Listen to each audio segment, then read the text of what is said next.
But it seems to me there is a moral hazard in someone saying to another country, you shouldn't have a low tax rate, in the same way that they might say you shouldn't have a low cost of employment, you shouldn't pay lower wages, because that makes you an unfair competitor.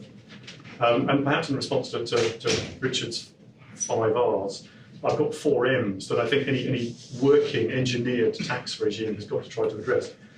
One is motivation. And in the same way within a country, you might provide incentives for people to invest in one part of the country rather than another part of the country. Around the world, as we try to allocate capital, it's not unreasonable for a country to say, I want my share of investment and I provide an incentive to come here and work. You have to address mobility, in that if in a particular regime you impose very high levels of taxation, some people, some companies will just go somewhere else.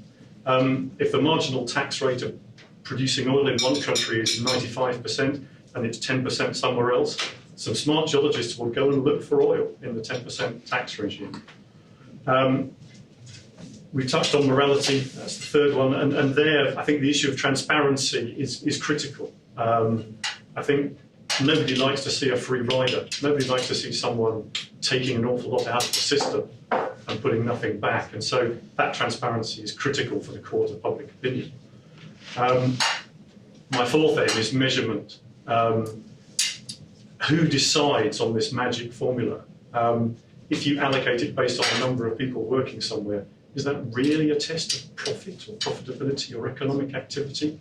If someone decides to do some pro bono work, is your allocation system going to decide that he's made a profit and tax him on it? In which case he'll stop. It comes back to the motivation issue.